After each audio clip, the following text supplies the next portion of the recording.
사도신경 고백합니다. 나는 전능하신 아버지 하나님, 천지의 창조주를 믿습니다. 나는 그의 유일하신 아들 우리 주 예수 그리스도를 믿습니다. 그는 성령으로 잉태되어 동정녀 마리아에게서 나시고 본디오 빌라도에게 고난을 받아 십자가에 못 박혀 죽으시고 장사된 지 사흘 만에 죽은 자 가운데서 다시 살아나셨으며 하늘에 오르시어 전능하신 아버지 하나님 우편에 앉아 계시다가 거기로부터 살아있는 자와 죽은 자를 심판하러 오십니다. 나는 성령을 믿으며 거룩한 공교회와 성도의 교제와 죄를 용서받는 것과 몸의 부활과 영생을 믿습니다. 아멘. 찬송가 401장입니다. 찬송가 401장 찬양하시겠습니다.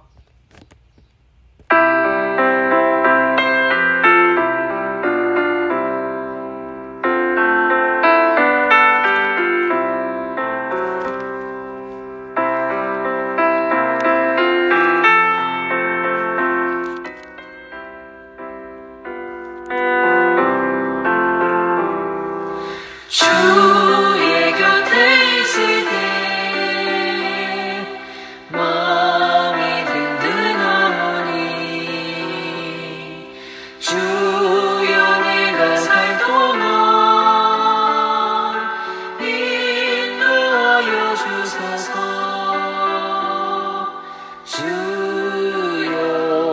주여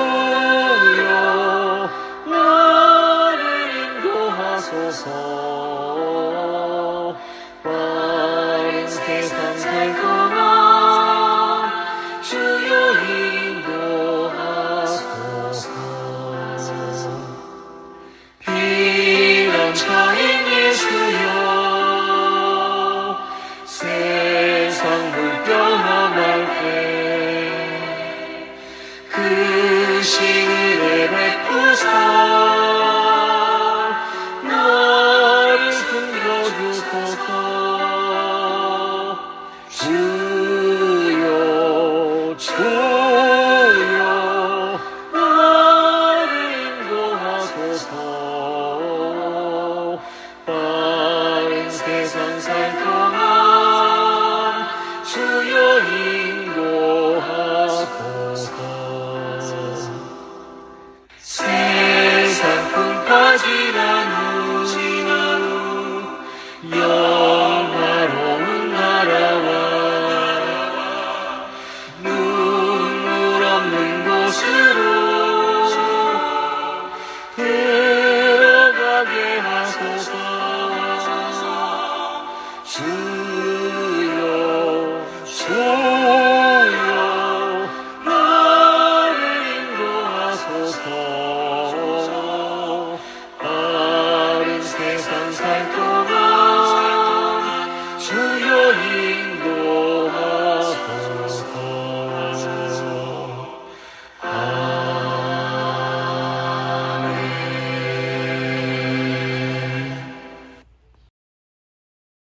기도하십니다. 참 좋으신 하나님 감사를 드립니다. 오늘도 변함없이 저희를 사랑하시고 저희를 하나님 말씀 가운데로 인도하신 그 은혜에 감사드립니다. 하나님, 저희가 선지자들의 이 무서운 심판의 외침을 보면서 그 안에서 하나님의 큰 사랑을 느낍니다. 주님, 오늘 예레미야 선지자의 마지막 외침을 보면서 또다시 한번 하나님의 그 크신 긍휼하심과 저희가 주님께 돌아가기를 원하는 그 간절한 마음을 깨닫게 하시고 저희 성도님들 한 분 한 분 가운데 정말 주님께로 돌아가고자 하는 그런 간절한 마음이 일어날 수 있도록 주여 이 시간 함께하여 주시옵소서. 성령님, 오늘 말씀 들으시는 성도님들 한 분 한 분 그 심령 가운데 강력하게 역사하여 주시옵소서. 이 시간을 주님께 맡기며 귀하신 우리 주 예수 그리스도 이름으로 간절히 기도드립니다. 아멘. 오늘 주신 하나님 말씀은 예레미야 30장 2절과 3절 말씀입니다. 예레미야 30장 2절과 3절 말씀 제가 봉독해드립니다. 이스라엘의 하나님 여호와께서 이와 같이 말씀하여 이르시기를 내가 내게 일러준 모든 말을 책에 기록하라. 여호와의 말씀이니라.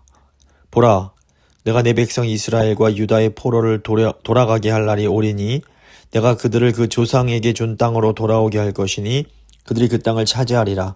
여호와께서 말씀하시니라. 아멘. 오늘은 예레미야 26장부터 52장 그리고 예레미야 애가를 함께 살펴보고 기도하도록 하겠습니다. 먼저 예레미야 26장부터 45장은 예레미야가 사역 현장에서 겪는 박해와 실제로 유다가 멸망하게 되는 역사를 쭉 보여줍니다. 26장부터 29장은 이제 예레미야가 그 유다를 향해서 멸망을 선고하는 내용인데, 먼저 26장은 예레미야가 예루살렘 성전에 가서 설교하는 내용입니다. 예레미야가 하나님의 명령을 받아서 성전 뜰에 서서 성전과 예루살렘 성이 하나님의 심판을 받아서 무너지게 될 것을 예언을 합니다. 26장 2절과 3절 보시면 여호와께서 이와 같이 말씀하시니라. 너는 여호와의 성전 뜰에 서서 유다 모든 성읍에서 여호와의 성전에 와서 예배하는 자에게 내가 너에게 명령하여 이르게 한 모든 말을 전하되 한마디로 감하지 말라. 그들이 듣고 혹시 각각 그 악한 길에서 돌아오리라. 그리하면 내가 그들의 악행으로 말미암아 그들에게 재앙을 내리려 하던 뜻을 돌이키리라. 이때는 이제 아직 여호야김 왕 때입니다. 그러니까 기원전 609년입니다. 그래서 멸망하기 벌써 한 30년쯤 전이기 때문에 아직 좀 소망이 있을 때입니다. 하나님이 그래도 혹시나 이렇게 백성들이 돌이킬 수 있지 않을까 하는 그런 마음에서 이렇게 예레미야로 하여금 예언을 하게 하십니다. 성전에 예배하러 온 사람들이 그 예언을 듣고 그런데 반발을 합니다. 특별히 그 지도자들인 제사장과 선지자와 그 고관들이 예레미야를 성전 모독죄로 사형시켜야 된다라고 이제 위협을 하게 됩니다. 그 내용이 이제 8절에 나옵니다. 예레미야가 여호와께서 명령하신 말씀을 모든 백성에게 전하기를 마침에 제사장들과 선지자들과 모든 백성이 그를 붙잡고 이르되 네가 반드시 죽어야 하리라 이렇게 말을 합니다.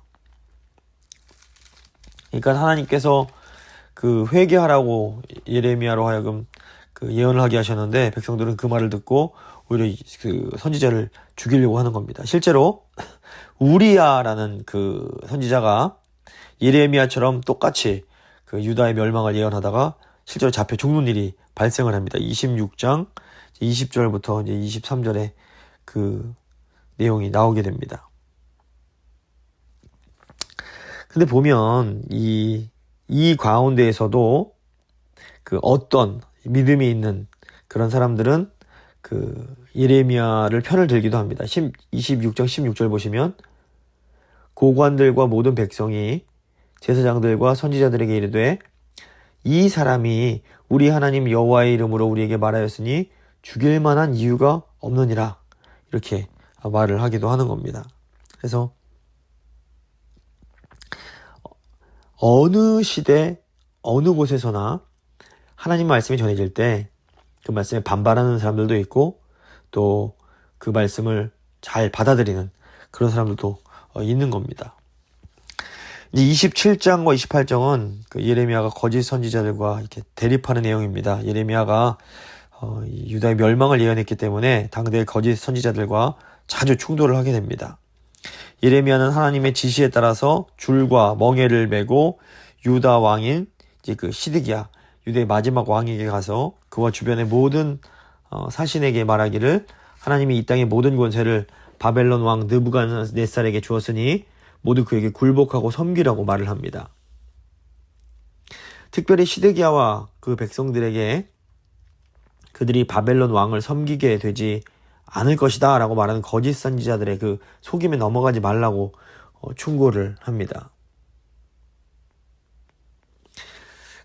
거짓 선지자들이 이제 9절 보시면 이제 예레미야가 하는 말이 나오는데 27장 9절 보시면 너희는 너희 선지자나 복술가나 꿈꾸는 자나 술사나 요술자가 이르기를 너희가 바벨론의 왕을 섬기게 되지 아니하리라 하여도 너희는 듣지 말라. 그들은 너에게 거짓을 예언한다. 이렇게 말을 하고 있는 겁니다. 거짓 선지자가 뭐하는 사람들이냐면 27장 15절에 보시면 하나님께서 거짓 선지자를 향해서 이렇게 말씀하십니다. 이는 여호와의 말씀이니라. 내가 그들을 보내지 아니하였거늘 그들이 내 이름으로 거짓을 예언하니 내가 너희를 몰아내리니 너희와 너희에게 예언하는 선지자들이 멸망하리라. 이렇게 말씀을 하는 겁니다. 이렇게 예레미야 선지자가 말하는 거짓 선지자의 아주 전형적인 인물이 28장에 나오는 하나냐라는 사람입니다.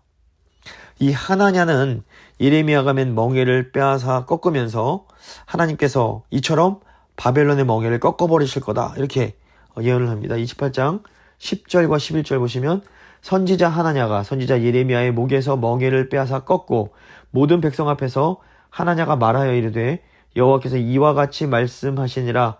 내가 2년 안에 모든 민족의 목에서 바벨론의 왕 느부갓네살의 멍에를 이와 같이 꺾어버리리라 하셨느니라 하며 이렇게 거짓말을 하는 겁니다. 그러니까 이 거짓 선지자들이 하나님의 이름을 이용해서 백성들이 듣고 싶어하는 말, 백성들이 소망하는 그 욕망하는 그런 말들, 그 귀에 즐거운 말들을 해주는 겁니다. 하지만 예레미야는 이제 그 하나냐를 책망하고 그 해에 하나냐가 죽게 될 것이다 이렇게 예언을 합니다. 실제로 하나냐가 이 거짓 예언을 하고 2달 후에 죽게 됩니다. 28장 17절 보시면 선지자 하나냐가 그해 7째 달에 죽었더라 이렇게 되어 있습니다. 5째 달에 이 예언을 하고 7째 달에 죽게 되는 겁니다. 그리고 이제 29장은 예레미야가 이미 포로로 끌려가 있는 백성들에게 이제 보낸 편지가 나옵니다. 예레미야가 이미 바벨론의 포로로 끌려간 사람들이 70년이 차기까지 바벨론에 억류되어 있을 것을 말을 하고 그곳에서 정착하고 그곳에 거주하는 성을 위해서 그 평안을 빌라고 그 말씀을 전합니다. 그 내용이 이제 29장 4절부터 이제 그 7절의 내용입니다. 만군의 여호와 이스라엘 하나님께서 예루살렘에서 바벨론으로 사로잡혀가게 한 모든 포로에게 이와 같이 말씀하시니라. 너희는 집을 짓고 거기에 살며 텃밭을 만들고 그 열매를 먹으라. 아내를 맞이하여 자녀를 낳으며 너희 아들이 아내를 맞이하며 너희 딸이 남편을 맞아 그들로 자녀를 낳게 하여 너희가 거기에서 번성하고 줄어들지 아니하게 하라. 너희는 내가 사로잡혀가게 한 그 성읍의 평안을 구하고 그를 위하여 여호와께 기도하라. 이는 그 성읍이 평안함으로 너희도 평안할 것임이라. 그러니까 이 70년이면 한 뭐 2세대 반 정도 이렇게 자손을 낳고 살 수 있는 그런 시기입니다. 하나님께서 이미 정해주신 것이기 때문에 그 성읍의 평안을 구하라고 하십니다. 그래야 너희도 편안할 수 있다는 겁니다. 그러면서 그들이 빨리 다시 고향으로 돌아가게 될 거라는 이 거짓 선지자들의 말을 믿지 말라고 얘기를 합니다.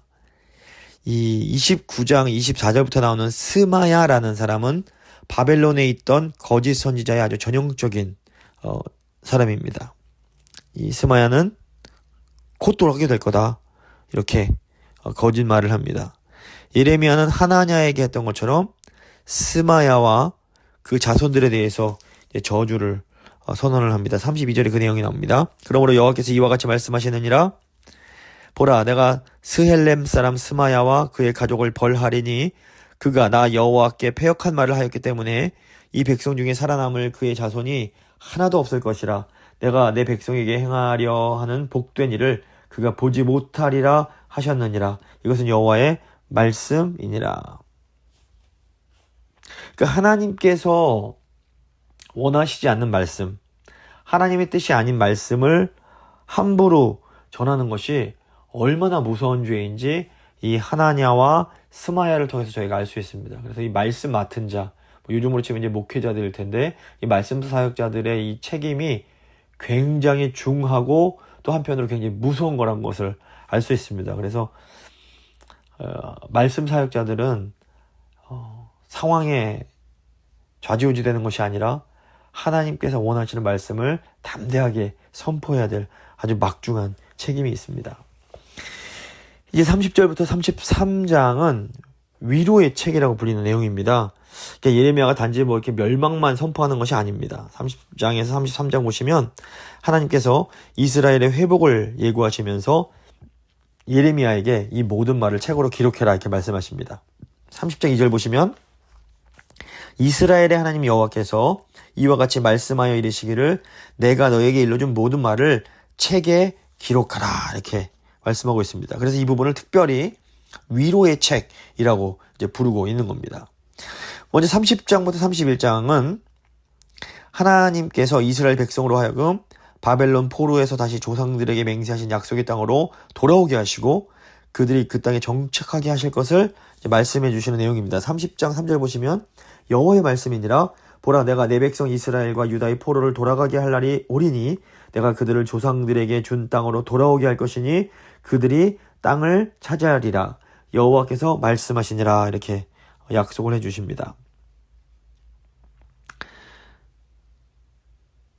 또 11절을 보시면 이는 여호와의 말씀이라 내가 너와 함께 있어 너를 구원할 것이라 너를 흩었던 그 모든 이방을 내가 멸망시키리라 그럴지라도 너만은 멸망시키지 아니하리라 그러나 내가 법에 따라 너를 징계할 것이요 결코 무죄한 죄로만 여기지는 아니하니라 이렇게 말씀을 합니다.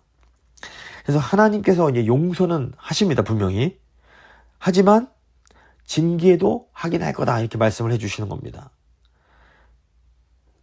이게 왜 징계를 하시냐? 이게 하나님께서 징계하지 않으시면 백성들이 깨닫지를 못하기 때문에 징계를 하시는 겁니다. 이런 의미에서 하나님의 징계는 그 징계마저도 하나님의 사랑의 표현임을 우리가 알 수 있습니다.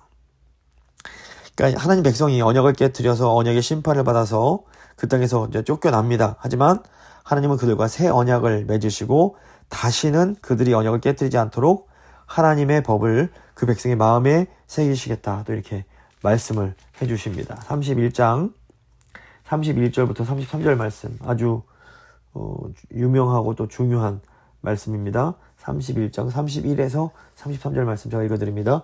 여호와의 말씀이니라 보라 날이 이르리니 내가 이스라엘 집과 유다 집에 새 언약을 맺으리라.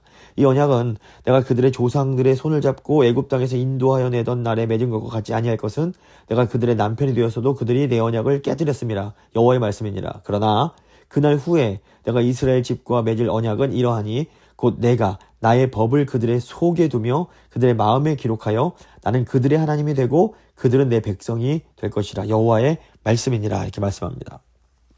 이 놀라운 새 언약의 약속을 이제 또 해주시는 겁니다. 그래서 이 약속의 성취로 인해서 그 오늘날 신약 시대의 성도들은 성령님의 인도하심을 따라서 성령의 열매 맺는 삶을 살 수가 있게 된 겁니다.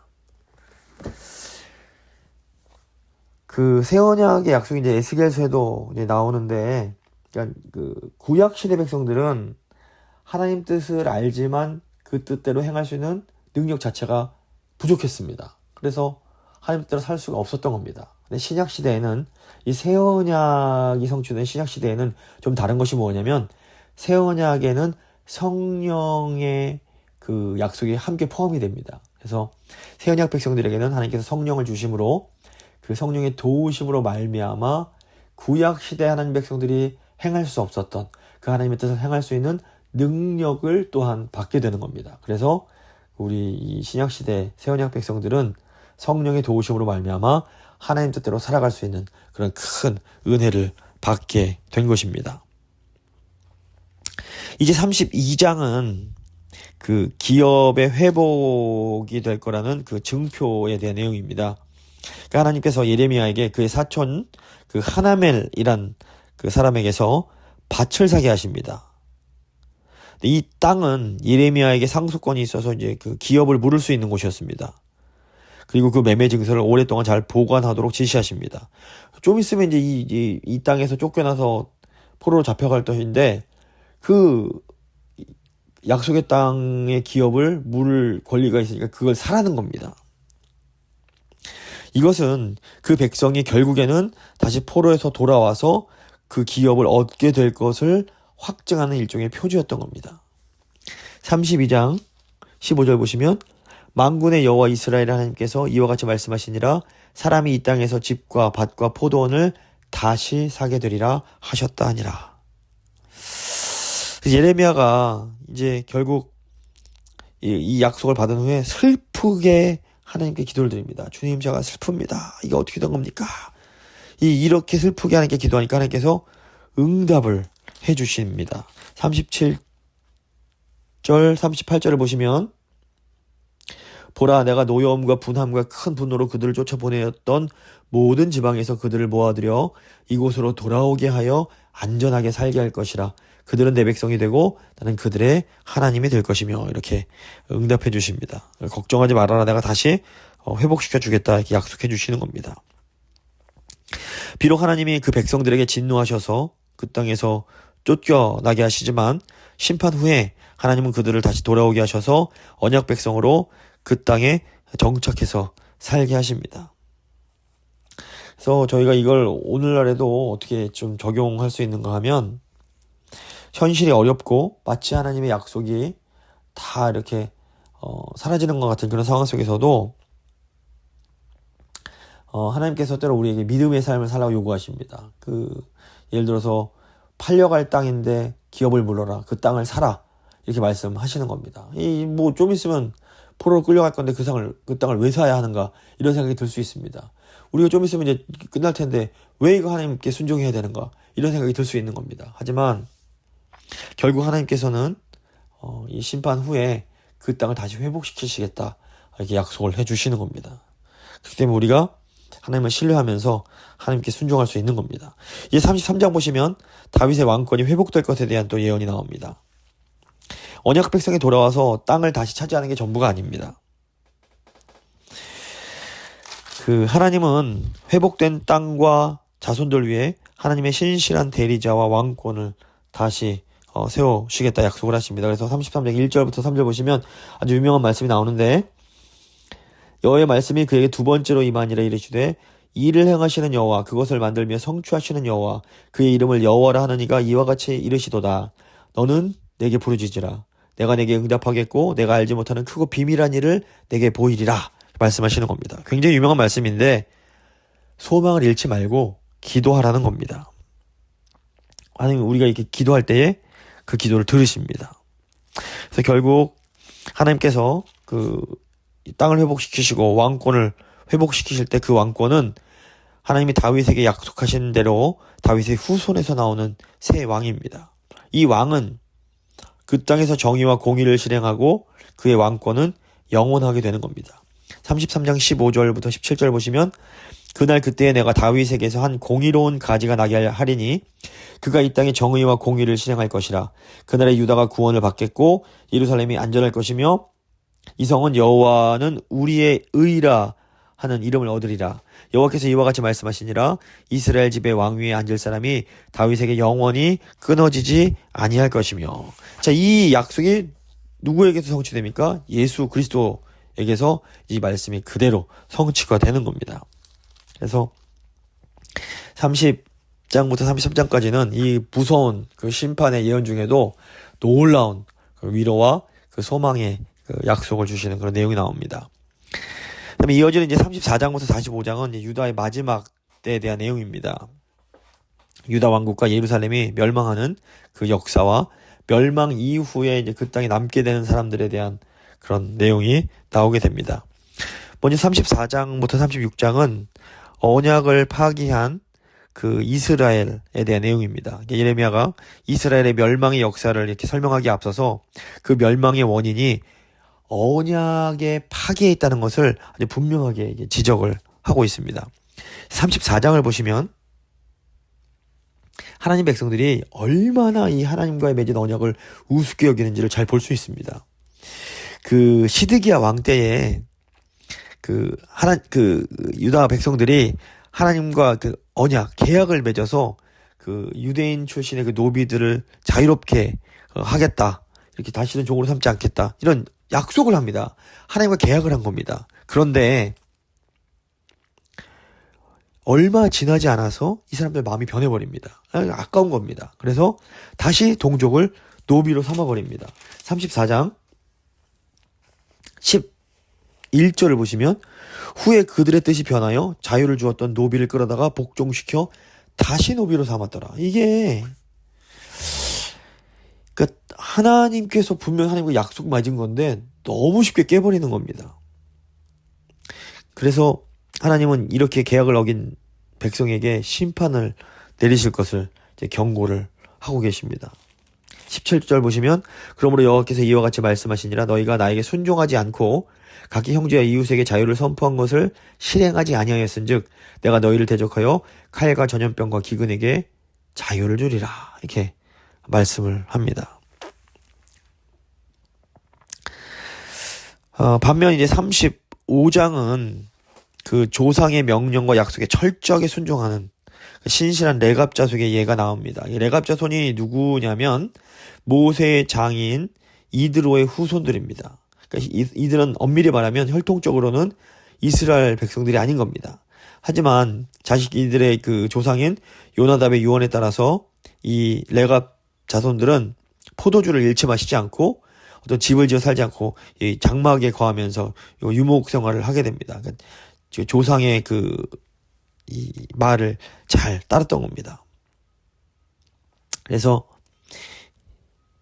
이 이스라엘 백성들이 하나님의 언약을 이렇게 헌신짝처럼 버리는데 이 레갑 족속은 자기 조상들과의 그런 약속을 잘 하나님 앞에서 지킴으로 이렇게 살아가는 겁니다. 그래서 하나님께서 이 레갑 자손들을 끊이지 않게 하겠다.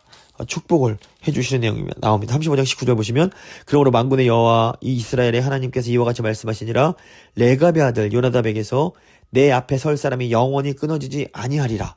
놀라운 축복을 받는 겁니다. 또 이제 36장 보시면 하나님은 예레미야에게 다시 하나님의 말씀을 두루마리 책에 기록하라고 하십니다. 근데 이번에는 위로가 아니라 심판을 선포하는 말씀이었습니다.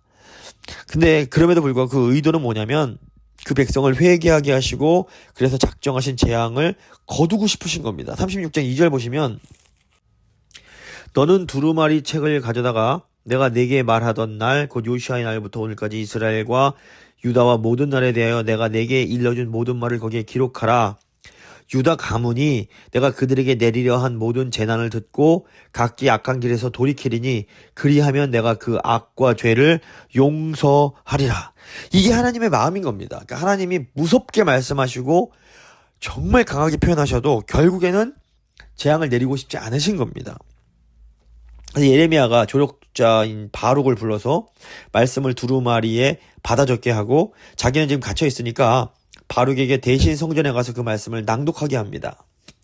바룩이 정말로 가서 낭독을 하니까 그 말씀을 듣고 백성들이 금식을 선포하면서 변화하려는 모습을 보입니다. 그런데 이때 당시 왕이던 여호야김은 이 말씀을 두려워하기는커녕 오히려 하나님의 말씀이 적힌 두루마기를 쪽쪽 찢어서 불에 태워버립니다.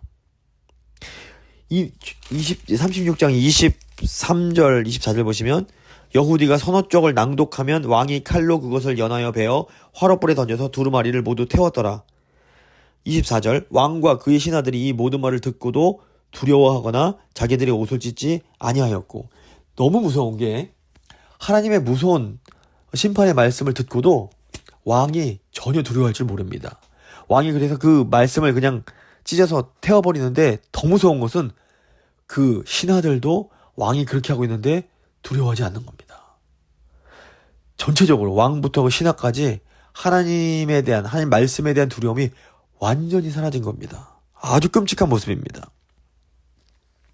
그래서 결국 예레미야가 그가 이 왕이 아주 비참하게 죽을 것과 다윗 왕조가 이제 단절될 것을 이제 예언을 하게 됩니다. 30절입니다. 그러므로 여호와께서 유다의 왕 여호야김에 대하여 이와 같이 말씀하시니라.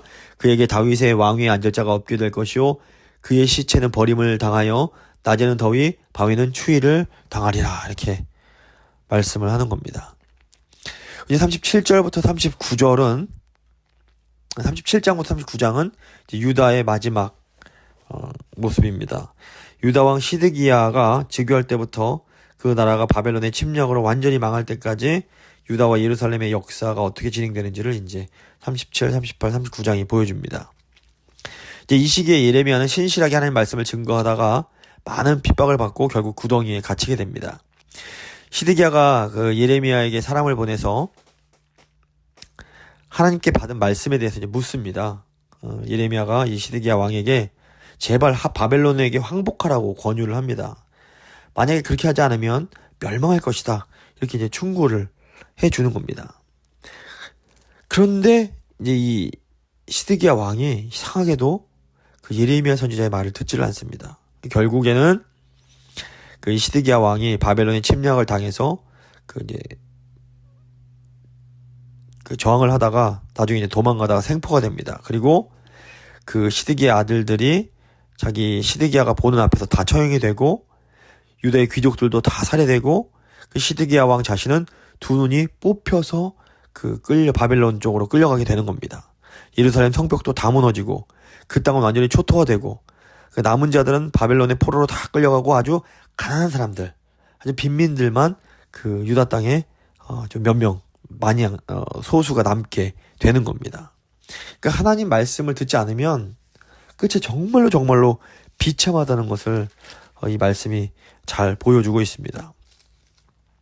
그리고 이제 40장부터 45장은 그 포로로 끌려가지 않고 남아있는 그 유다 땅에 남아있는 그 피난민들에 대한 내용입니다.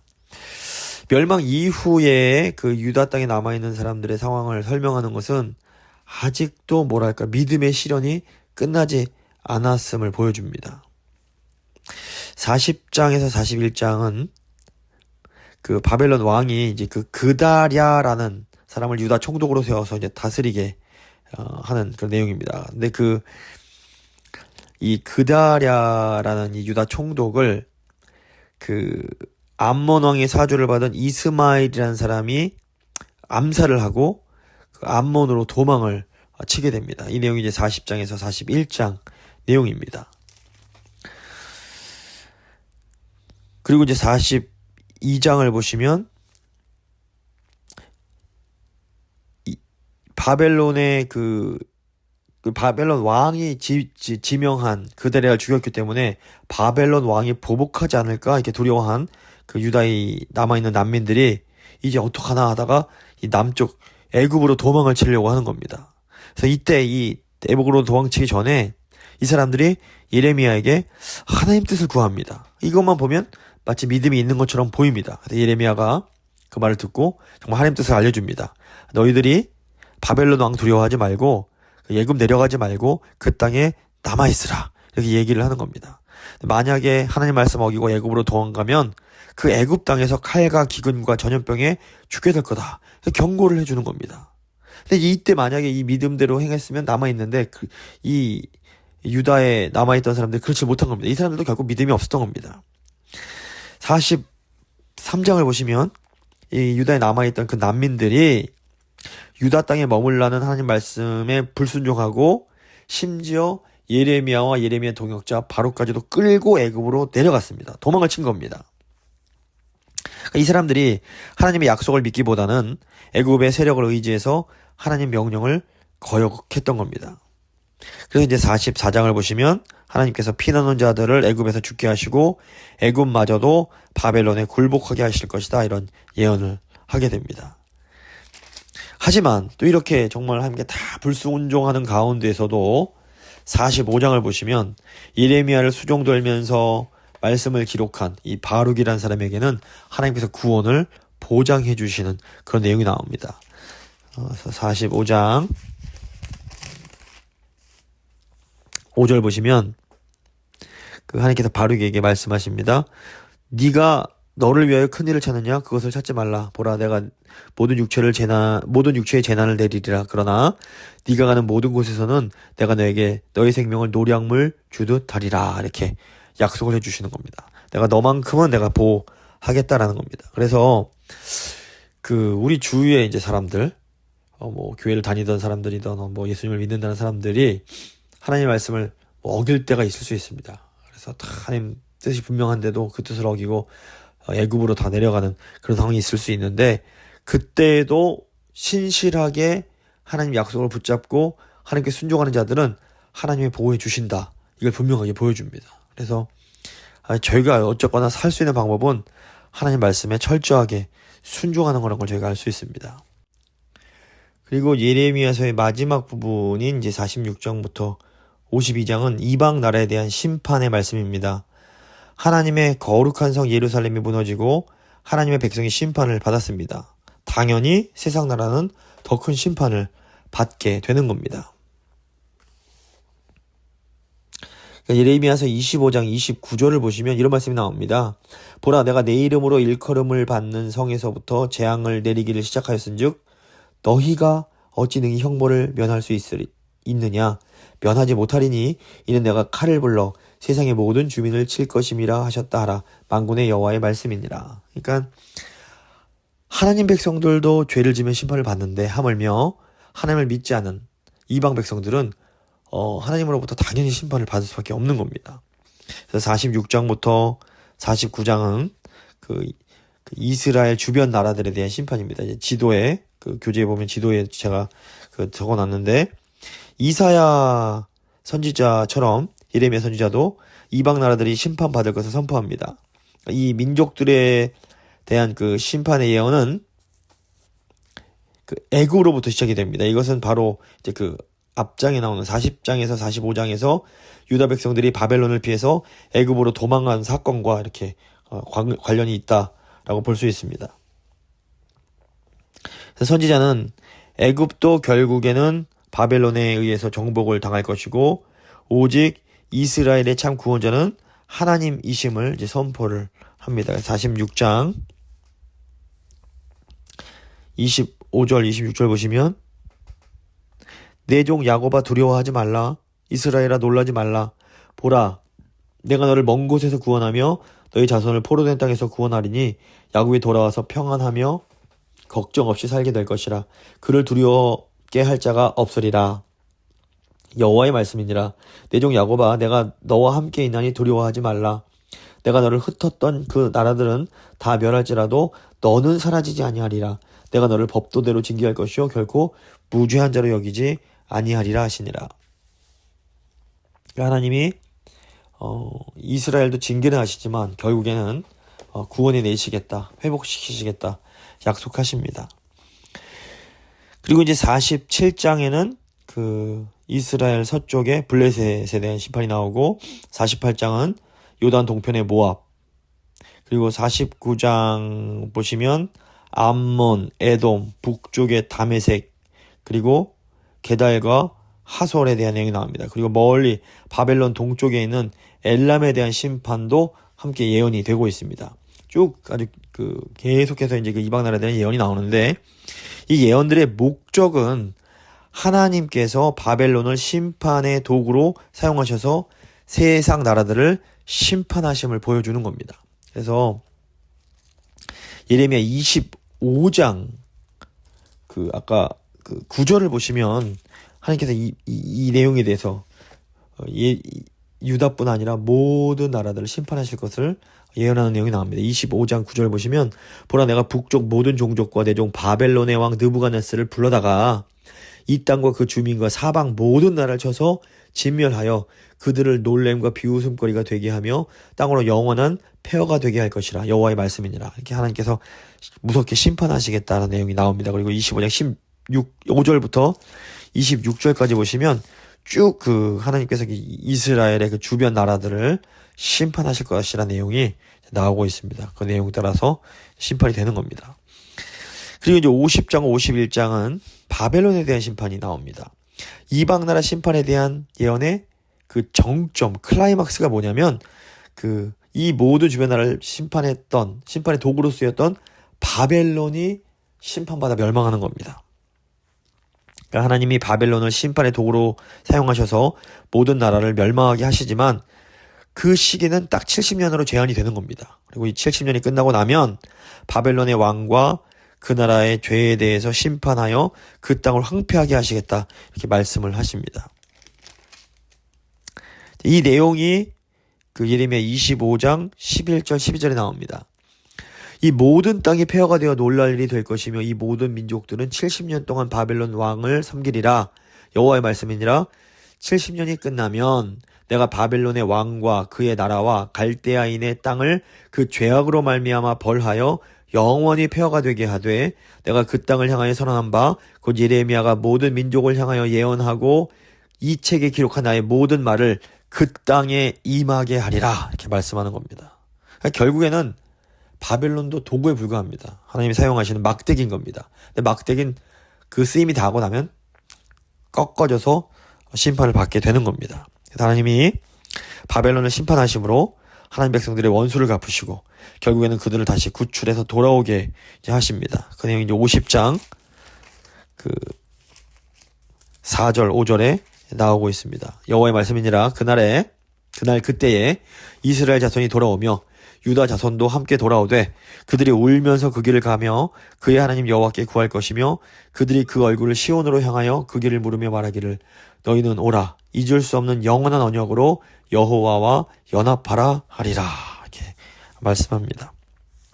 결국 하나님께서는 그 시온의 회복을 이루시게 되는 겁니다. 그리고 이제 마지막 52장은 예루살렘의 함락을 설명하는 장입니다. 그러니까 역사 기록인데 다윗 왕조의 마지막 왕인 시드기야가 비참하게 바벨론으로 끌려가서 거기에서 이제 죽임을 당하고 또 여호와 하나님의 성전은 헐리고 그 보물과 기구도 다 탈취를 당하게 됩니다. 또 그 백성들은 포로로 다 잡혀가게 됩니다. 이것은 멸망을 예언한 예레미야가 진짜 참 선지자였음을 보여줍니다. 그래서 예레미야가 선포한 멸망의 예언이 이루어졌다면 예레미야가 예언했던 회복의 예언도 그대로 이루어지게 된다는 것을 우리가 알 수 있습니다. 이런 맥락에서 맨 마지막에 나오는 그 여호야긴 왕의 석방의 이야기는 굉장히 중요한 의미가 있습니다.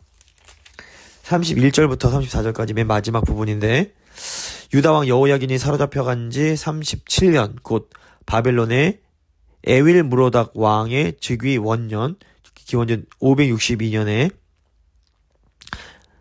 그가 유다의 여호야긴 왕의 머리를 들어주었고 감옥에서 풀어주었더라. 그에게 친절하게 말하고 그의 자리를 그와 함께 바벨론에 있는 왕들의 자리보다 높이고 그 죄수의 의복을 갈아입혔고 그의 평생 동안 항상 왕의 앞에서 먹게 하였으며 그가 날마다 쓸 것을 바벨론의 왕에게서 받는 정량이 있었고 죽는 날까지 곧 종신토록 받았더라. 이렇게 이제 말하고 있습니다.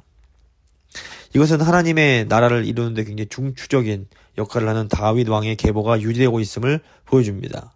즉 예레미야는 하나님이 다윗 자손을 완전히 버리진 않으시고 다윗의 자손 중에서 아브라함과 이삭과 야곱의 자손을 다스릴 자가 나오게 하시겠다라는 그 약속이 여전히 유효함을 보여주고 있습니다. 그래서 예레미야 선지자의 이 맨 마지막이 이런 어떤 소망을 가진 채로 끝이 납니다. 그리고 이제 이어지는 예레미야 애가는 총 5장으로 되어 있는데 5장을 제외하고는 전부 다 그 1, 2, 3, 4장은 각 행이 히브리어 알파벳 순서를 따라서 지어진 알파벳이라는 특징이 있습니다. 영어를 보시면 A, B, C, D 이렇게 알파벳 순서처럼 히브리어도 이렇게 알파벳이 있습니다. 그래서 뭐 알렙, 베이트, 김멜, 달렛 이런 식으로 쭉 순서가 있는데 이 C가 쭉 그런 식으로 되어 있는 겁니다. 그래서 그 알파벳이 총 22개인데 그래서 1장도 22절, 2장도 22절. 근데 3장은 그 한 알파벳당 3절을 사용하기 때문에 총 66절이 되고 4장은 다시 22절로 되어 있는 겁니다. 아주 조직적으로 잘 짜여져 있는 그런 시라고 볼 수 있습니다. 그래서 1장의 내용이 뭐냐면 그 시온의 몰락에 대한 내용입니다. 예루살렘이 과거에는 세상에서 가장 높은 위상과 영광을 누렸지만 이제는 몰락해서 조롱거리가 돼버렸다라는 겁니다. 보물은 대적들에게 다 약탈당하고 성소마저 이방인들한테 더럽혀지고 청년들은 다 포로로 끌려가고 제사장과 장로들은 양식을 구하지 못해서 쓰러져 버렸습니다. 이런 비참한 현실에 대해서 이제 선지자가 하나님 앞에서 호소를 하는 겁니다. 그리고 이제 2, 3, 4장은 하나님의 진노에 대해서 이렇게 강조를 합니다. 시온이 무너지고 이스라엘이 멸망한 것은 하나님이 그 백성들의 죄에 대해서 무섭게 진노하시고 그들을 징벌하셨기 때문입니다. 그래서 2장 1절을 보시면 그 이제 쭉 진노에 하나님의 진노라는 단어가 계속 나옵니다.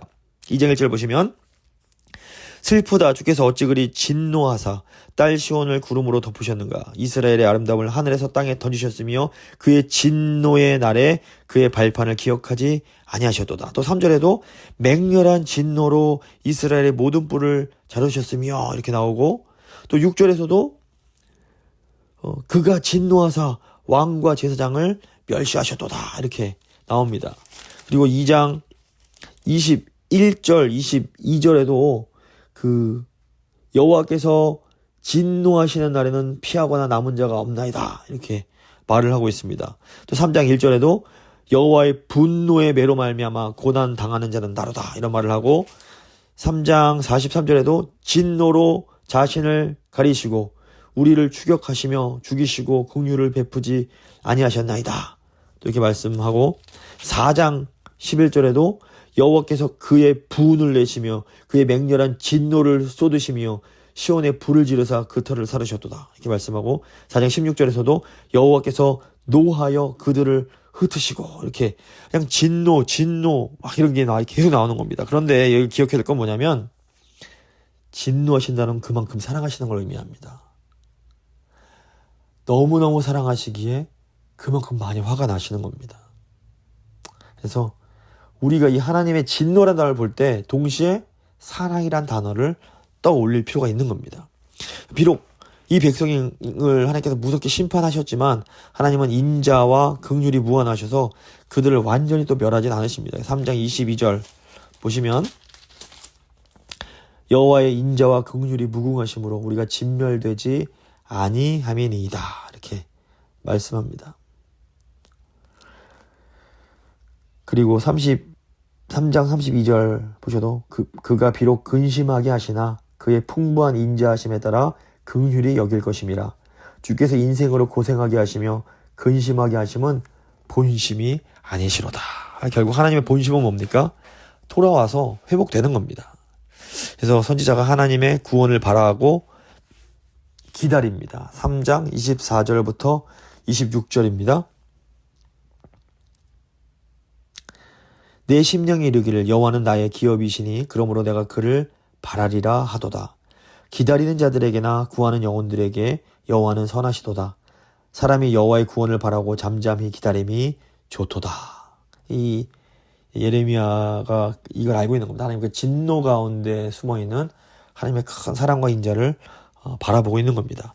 그런데 마지막 5장은 회복을 비는 호소의 내용입니다. 탄식 가운데 간간히 하나님의 구원을 호소하긴 했지만 구원의 이 간구가 마지막 이 5장에서 아주 두드러집니다. 선지자는 그들이 당하는 비참한 현실을 하나님께서 살펴주시기를 간절히 간구합니다. 5장 1절 보시면 여호와여 우리가 당한 것을 기억하시고 우리가 받은 치욕을 살펴보옵소서 이렇게 기도를 시작합니다. 그리고 하나님의 왕되심을 인정하는 가운데 탄식적인 항변과 서원을 하면서 하나님의 구원과 회복을 요청을 합니다. 마지막 5장 19절부터 22절 보시면 여호와여 주는 영원히 계시오며 주의 보좌는 대대에 이르나이다. 21절 보시면 여호와여 우리를 주께로 돌이키소서 그리하시면 우리가 주께로 돌아가겠사오니 우리의 날들을 다시 새롭게 하사 옛적 같게 하옵소서. 주께서 우리를 아주 버리셨나이까 우리에게 심히 진노하셨나이까 이렇게 질문하면서 끝이 납니다. 원래 이제 21절에 그 각주를 보시면 이렇게 하나님께 질문하는 내용으로 하나님 정말로 저희를 버리실 겁니까? 질문하는 걸로 끝이 납니다. 현재 예레미야서의 이 마지막과 또 예레미야 애가를 보면 결국 하나님의 그 진노와 심판은 어디서 나오는 거냐면 하나님의 사랑에서 나온다는 것을 알 수 있습니다. 정말 무섭게 진노하시고 무섭게 징계하시고 무섭게 심판하시지만 결국 그 시작과 끝은 하나님의 사랑과 인자하심입니다. 그래서 이거 저희한테 오늘날 적용할 수 있다면 하나님께서 우리가 잘못할 때 우리 징계하십니다. 아니 무조건 허허 다 봐주지 않으십니다. 잘못하면 야단도 치십니다. 그런데 그 이유가 분명히 나옵니다. 그래야 우리가 우리 잘못을 깨닫고 하나님께 돌아갈 수 있기 때문입니다. 그러니까 모든 하나님의 징계는 완전한 하나님의 큰 사랑으로부터 주어지는 징계임을 저희가 알 수 있습니다. 저희가 어떻게 해야 됩니까? 제일 좋은 방법은 빨리 납작 엎드리는 겁니다. 하나님 앞에 회개하고 하나님께로 돌아가는 겁니다. 그러면 하나님께서 받아주시고 싸매시고 고치시고 회복시켜 주십니다. 그래서 하나님, 저의 완악함을 저희가 압니다. 저의 부족함을 저희가 아오니 지금 저희를 긍휼히 여기시고 저희가 정말 주님 앞으로 나아가오니 저희를 받아주십시오. 저희를 회복시켜 주시옵소서. 한번 간절한 마음으로 우리 자신과 또 우리 사랑하는 사람들, 우리 가족과 또 우리 교회, 우리 이 나라를 생각하면서 한번 간절한 마음으로 기도하도록 하겠습니다.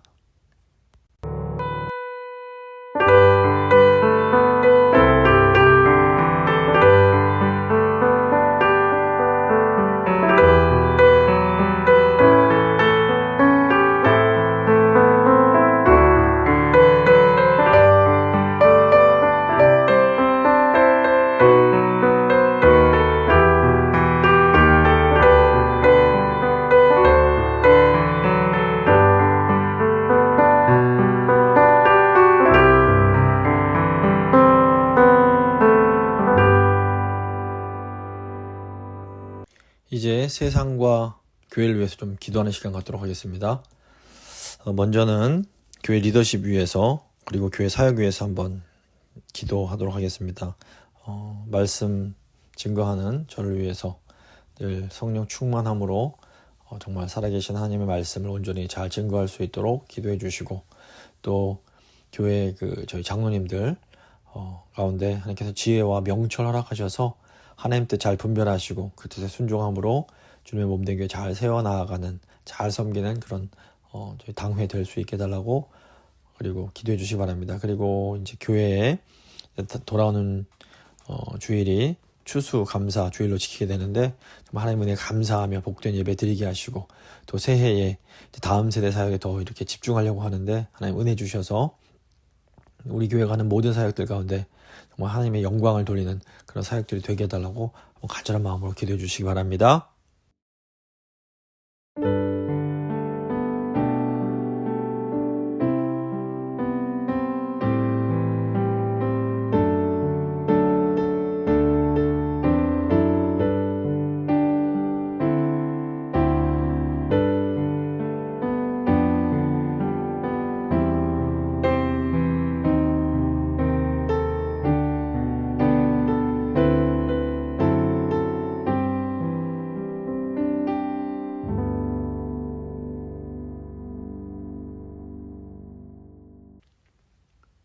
이제 두 번째로 교회 환우들과 우리 다음 세대들 위해서 기도하도록 하겠습니다. 저희 교회에 육신의 연약함 때문에 고통하면서 지내는 분들이 계신데 한 분 한 분 성도님들 이름 불러가시면서 하나님 치유하여 주시옵소서, 회복시켜 주시옵소서, 또 이 육신의 어려움을 통하여 그 믿음이 더욱더 견고해질 수 있도록 주여 붙들어 주시옵소서 기도해 주시기 바랍니다. 그리고 우리 사랑하는 다음 세대들, 우리 EM 청년들과 유스, 유년부, 유치부, 우리 아이들 가운데 하나님 돌보시고 그들을 정말 믿음 가운데 멋있는 아름다운 공동체로 만들어 주시기 원합니다. 한번 간절한 마음으로 축복하며 기도하도록 하겠습니다.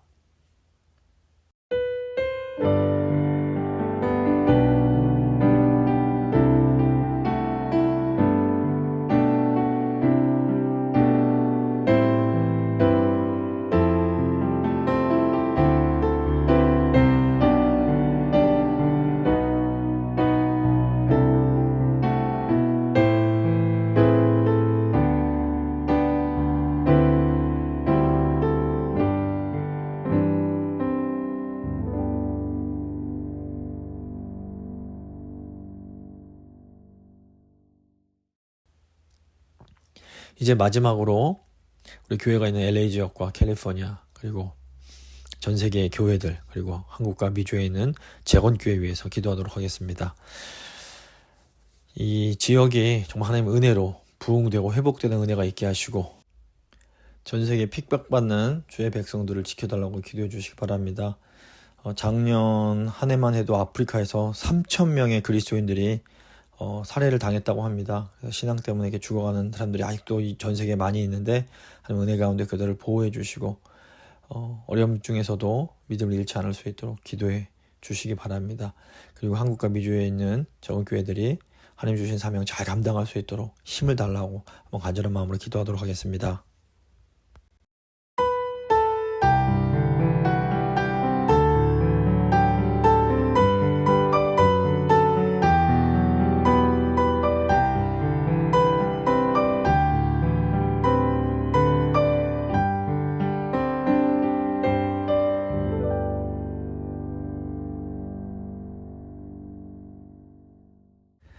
살아계신 하나님 아버지 감사합니다. 오늘도 이 귀한 말씀 통해서 저희를 하나님께서 얼마나 사랑하시는지 다시 한번 깨닫게 하시며 감사합니다. 사랑이 큰 만큼 정말 하나님의 그런 진노도 크다는 것 저희가 압니다. 너무너무 저희를 사랑하셔서 저희가 하나님 떠나 죄 짓는 것 싫어하시고 그만큼 많이 진노하시고, 하지만 또 진노하신 후에는 또다시 저희를 회복시키시고 저희에게 새로운 기회를 허락하시는 그 은혜를 저희가 봅니다. 주님, 제발 저희 마음 가운데에 저희 눈을 돌려서 다른 것을 보지 아니하고 우리 주님 한 분만 바라보고 나아갈 수 있도록 주여 함께하여 주시옵소서.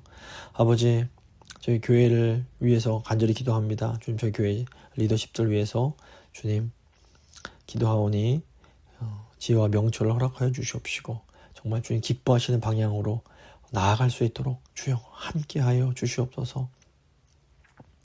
또 저희가 내년에는 우리 다음 세대들의 공동체를 더 잘 세워주기 원합니다. 그를 위하여 저희가 힘쓰려고 하오니 주님, 일을 계획할지라도 그 길을 인도하시는 분은 주님이심을 저희가 믿습니다. 정말 저희 공동체가 건강한 공동체가 서는 것 주께서 기뻐하시는 줄 저희가 알고 있습니다. 주여 도와주시고 주의 일에 더욱더 힘쓰고 기쁨으로 감당하는 저희 교회가 될 수 있도록 주여 도와주시옵소서. 하나님, 저희 교회 육신에 연약한 주의 백성들 많이 계십니다. 주여 불쌍히 여기시고 치유하시고 또 육신의 연약함 가운데서도 믿음은 더욱더 강하여지고 더 그 믿음의 뿌리가 더 깊이 뿌리내릴 수 있도록 주여 함께하여 주시옵소서. 사랑하는 다음 세대 축복하며 기도하오니 다음 세대를 통하여 하나님 영광 받아주시고 다음 세대가 우리 어른 세대의 그 아름다운 믿음의 그 신앙을 잘 이어갈 수 있도록, 그래서 예수님께 영광 돌리는 그런 복된 다음 세대들이 될 수 있도록 주여 도와주시옵소서. 저희 교회가 있는 이 캘리포니아 지역, 특별히 LA 지역 주님 불쌍히 여기시고 다시 영적인 부흥이 있게 하시고, 하나님 지금도 신앙 때문에 핍박당하고 순교당하는 너무나 많은 주의 백성들이 있음을 저희가 보게 되오니 주여 그들을 지키시고 아버지 고단 가운데서도 믿음의 그 삶을 잘 살아낼 수 있도록 끝까지 신실할 수 있도록 주여 함께하여 주시옵소서. 또 하나님, 한국과 미주에 있는 재건교회를 위해서 축복하며 기도합니다. 주여 은혜 베푸셔서 저희 재건교회가 하나님 주신 사명 잘 감당하는 교회 될 수 있도록 주님 함께하여 주시옵소서. 오직 주님만 의지합니다. 주님, 저희를 사용하여 주시옵소서. 감사드리며 귀하신 우리 주 예수 그리스도의 이름으로 기도드립니다. 아멘. 찬송가 366장 찬양하시겠습니다.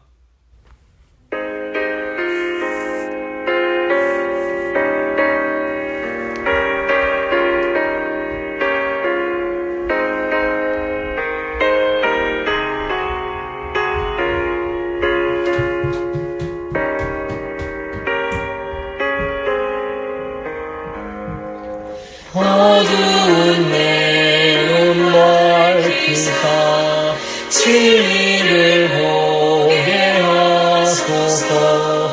진리의 열쇠 내게 주사 참빛을 찾게 하소서. 기쁘신 뜻을 알고자 엎드려 기다리오니 내 눈을 뜨게 하소서. 성령이여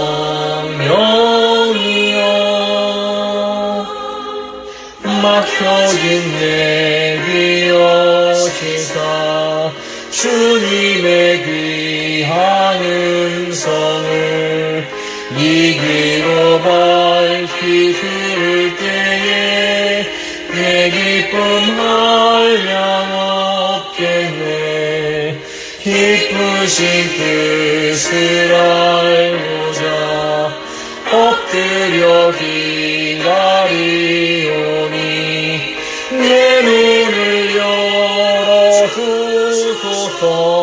성령이여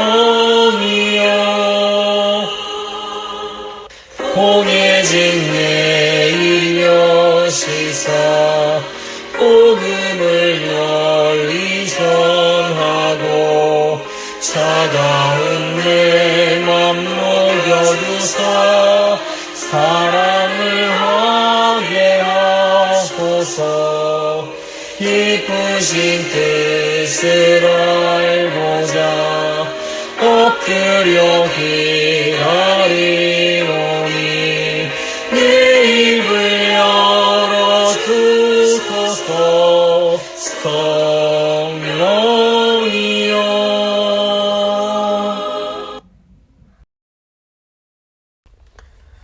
주님 가르쳐 주신 기도로 예배 마치도록 하겠습니다. 하늘에 계신 우리 아버지, 아버지의 이름을 거룩하게 하시며 아버지의 나라가 오게 하시며 아버지의 뜻이 하늘에서와 같이 땅에서도 이루어지게 하소서.